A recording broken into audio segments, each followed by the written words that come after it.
I'd like to start off by thinking about how the economy was organized in the 18th century when much of the economics textbooks were written. Most of the economic activity in the economy was through the one-person shop. It was a market economy where individuals interacted with other individuals. Over the course of the 20th century, at the beginning of the 20th century, half of the US workforce was self-employed. By the end of the 20th century, that number had dropped to less than 15%. And so what happened over the 20th century was our transition from a market economy to an organizational economy where most of economic activity was organized inside firms. So I think we are at the cusp of the invention of a third model. A lot of us call it the sharing economy, but we are creating this new generation of platforms that are hybrids between firms and markets. They do some of the things that markets do and some of the things that firms do. And I see them altering the way that we organize economic activity across a range of things, from renting a car to getting your groceries, to getting a doctor, all the way to finding a place to stay or finding a ride. A lot of the early stage investors into technology in Silicon Valley and beyond see tremendous potential in the sharing economy, as reflected by the massive infusions of venture capital into this space. We've seen money flow into labor markets like Upwork, Handy, and Thumbtack. We've seen them flow into local retail, last-mile retail operations like Postmates and Instacart. We've seen them fund peer-to-peer lending sites like Prosper and Funding Circle. We've seen even more money go into the real estate applications like Tujia, Airbnb, and WeWork. But by far, the largest sort of flow of capital has been into the transportation sector, as reflected by Uber and Lyft that are based in the United States, Didi Kuaidi in China, Ola in India, and BlaBlaCar in France. Now, if you think about the fundamentals of the automobile industry today, this infusion of billions of dollars makes a lot of sense. The typical car is used about 1 to 1.5 hours a day. When it's used, it's at about 25% occupancy. What this means is that we've got a low single-digit percentage of efficiency in an industry that sits on trillions of dollars of assets, is a double-digit percentage of many of the world's countries' GDP. And so when you have a set of platforms that are saying that we can create a slightly more efficient model of using this capacity and of organizing this, these billions of dollars of investment do make a lot more sense. We've seen Uber get to the point where it is valued at the level of a mid-sized to large car company, but it's not just Uber and transportation. Airbnb today has 2 million listings. The world's largest hotel chain has about 700,000. By the end of this year, Airbnb will book more bookings every night than the world's largest hotel chain, and the valuations sort of speak to that increase. Now, standing here at a beautiful hotel in Dubai, it makes you wonder, right? Does the advent of these peer-to-peer accommodation platforms like Airbnb mean that we're going to put hotels out of business? I don't think so. What I think we are doing is inventing a new way of organizing economic activity, one that I call crowd-based capitalism, that is going to sit aside the managerial capitalism of the 20th century. It's going to feature a greater level of efficiency in how we use our assets, our labor, and our capital. It's going to feature a lot more peer-to-peer interaction rather than institution to individual interaction.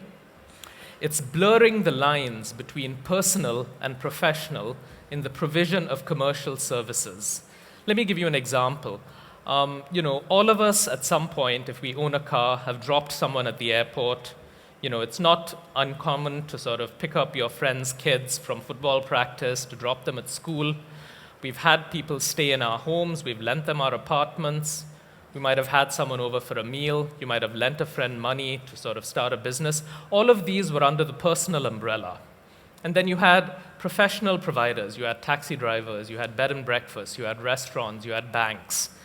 What these sharing economy platforms are doing is blurring these lines. You know, have someone who is sharing their personal space occasionally, but on a commercial basis for money. Someone who is giving people rides, not all the time, full time, but occasionally. And so this blurring of lines between personal and professional is a big part of why I think we've seen so many regulatory challenges emerge around the sharing economy. And in a few minutes, I'll talk about some solutions to these regulatory challenges. I also see this new form of capitalism as blurring the lines between gift economies and market economies. Through history, we have always had exchange where the object being exchanged wasn't that important. It was the act of giving or receiving and the building of community that was more important, and the sort of the purpose of the transaction. Over the 20th century, as managerial capitalism has started to dominate, a lot of this gift economy activity has been marginalized. And I see some of it coming back into commercial activity, into everyday economic activity through the sharing economy. So a lot of these platforms sort of in some ways span the spectrum. For the peer-to-peer accommodation platform Couchsurfing, it's very much a gift economy. You get a couch to sleep at someone's home, independent of whether you offer up a couch in your home. People are connecting to the social network rather than thinking about getting a place to stay. On the other end of the spectrum, you have a platform like One Fine Stay, through which you can rent for every night, at £1,000 a night, a fancy townhouse in Mayfair. That's very much market economy. It competes with luxury hotels. And then you've got Airbnb, which is somewhere in between. Yes, it's commercial. Yes, it's market-driven. But there's also something personal. There's something intimate about giving the gift of your space to someone else. I see this blurring of lines in financial services as well, from the gift economy Kickstarter to the very market economy peer-to-peer lending platform for businesses Funding Circle. And then there's Kiva, a platform for loans that's somewhere between the market economy and the gift economy.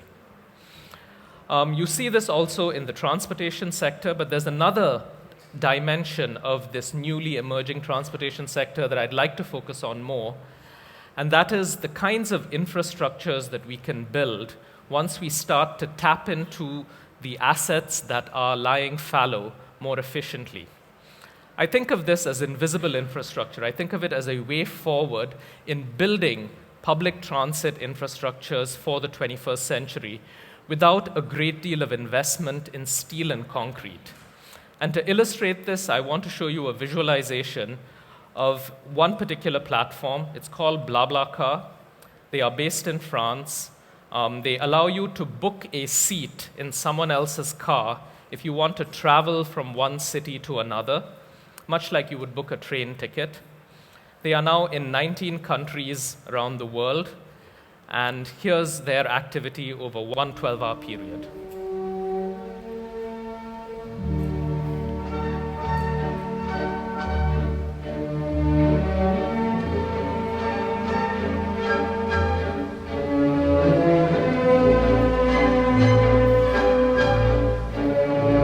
Like the little dots that you see going from place to place are people traveling in empty seats in other people's cars. And you can see as the spiderweb spreads the global scope of this kind of infrastructure. Today, BlaBlaCar carries more people every day than the US national rail system. They carry more people in France than the French rail system Eurostar. And they've created this capacity without a single dollar of investment in new physical infrastructure. It's a digital platform layered on top of excess existing assets. As we sort of transition to these new models of peer-to-peer, we start to run up against some regulatory barriers because the regulatory infrastructures that we have today were created for 20th century capitalism. They were created with the assumption that it would be an institution providing rather than an individual through a platform. And so I think we're at the early stages of a fundamental rethinking of how we regulate activity in our economies, where the lines between a platform and a government are going to start to blur. Tim O'Reilly spoke to you a few minutes ago about governments being more like platforms, and that's an important idea. What I'd like to communicate is something slightly different. I certainly think that the role of governments need to change, but what I'd like to emphasize is that we're going to enter a world in which the things that governments used to have to do by themselves are now going to be done by a larger group of stakeholders.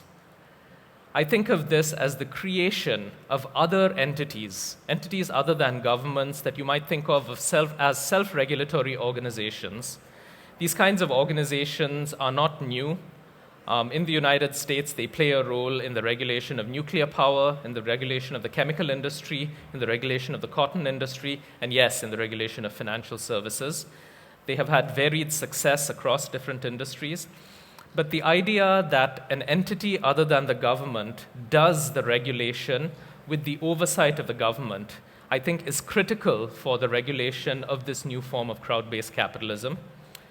One particular form of a self-regulatory organization that I think will become increasingly common over time is contained in the idea of peer regulation, where as we move from having, say, thousands of hotels to millions of Airbnb hosts, or hundreds of restaurants to tens of thousands of people hosting dinners in their home, or thousands of taxi drivers to millions of people who are sort of renting out space in their car occasionally, the burden that will be placed on a government in regulating every single provider is going to be enormous.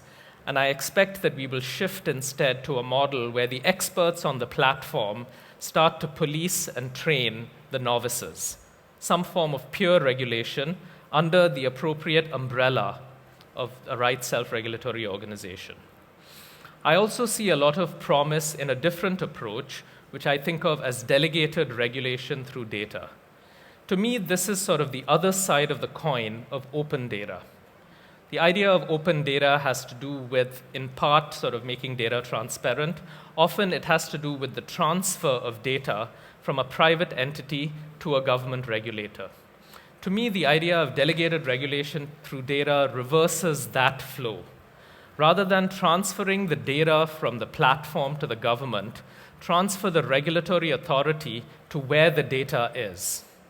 We've seen this happen already. We see this happen when YouTube regulates what videos can be displayed on its site. We've seen this happen as Apple and Kindle start to sort of decide how we use our IP. But I think that there's immense promise here because a lot of the technological advances that allow us, for example, to detect credit card fraud or to control spam can be put into action in sort of solving some of the world's bigger problems. One example of a platform that uses delegated regulation through data already is a peer-to-peer labor market called TaskRabbit, where they mine patterns to try and understand whether anybody is being discriminatory in their choice of labor.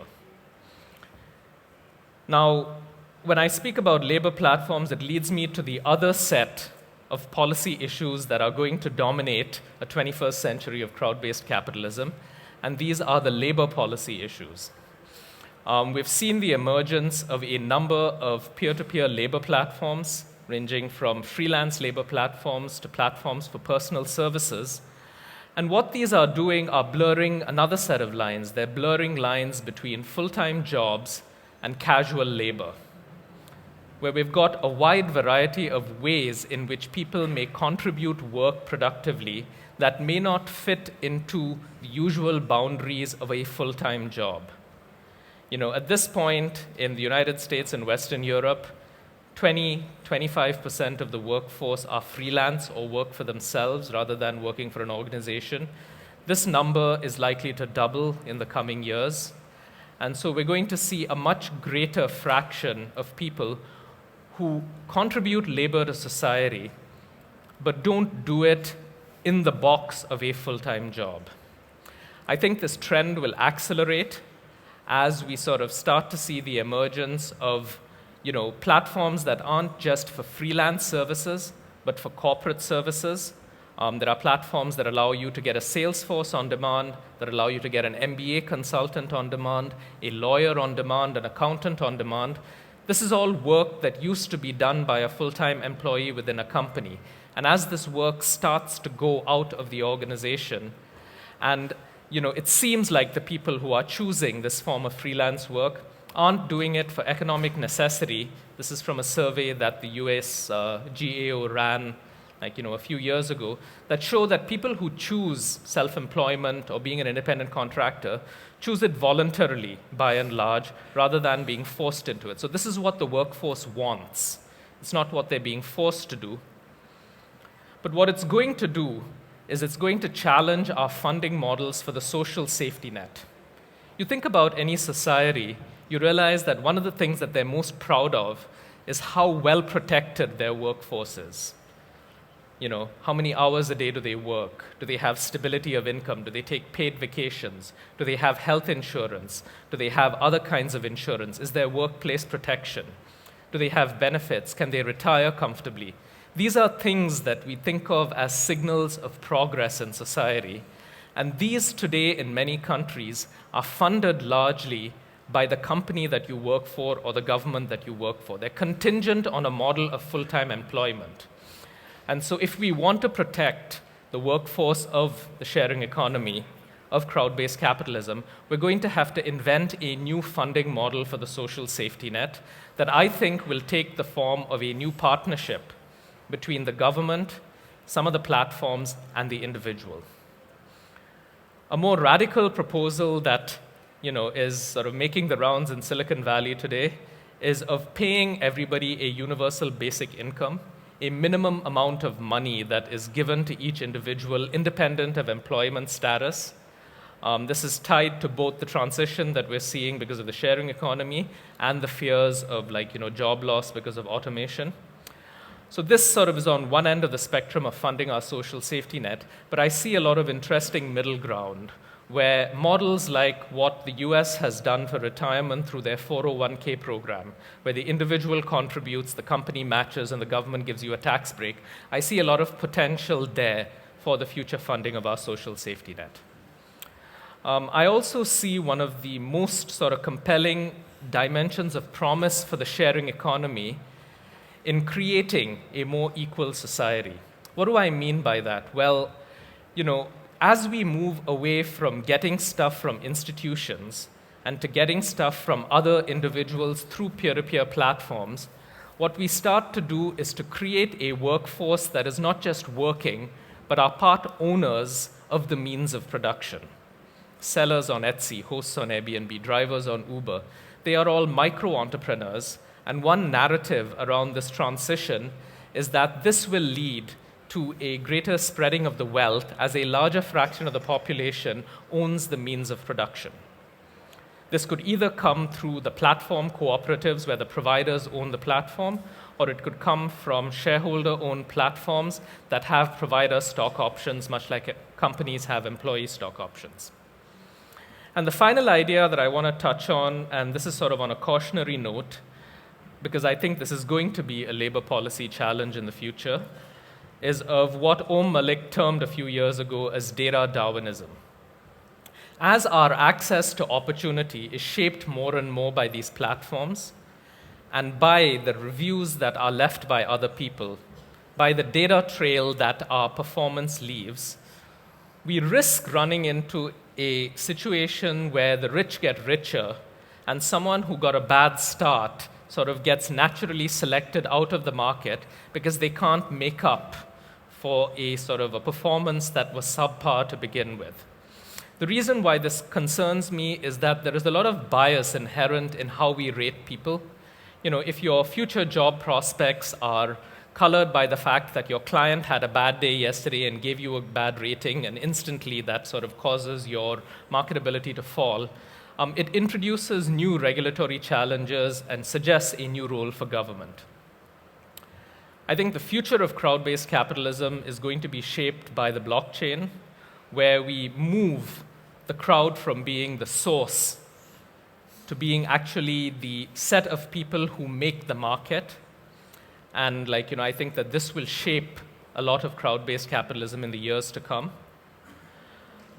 We've talked about a number of industries: transportation, accommodation, food services, healthcare, labor markets. I think that there's a lot of exciting stuff happening in energy once sort of batteries that can store solar power become a commercial reality. And so a lot of people I talk to sort of have this reaction of, is my industry next? It's an exciting time. It's a time of great opportunity, but it's also a time where we really have to fundamentally rethink how we regulate both on the consumer protection side and on the labor force.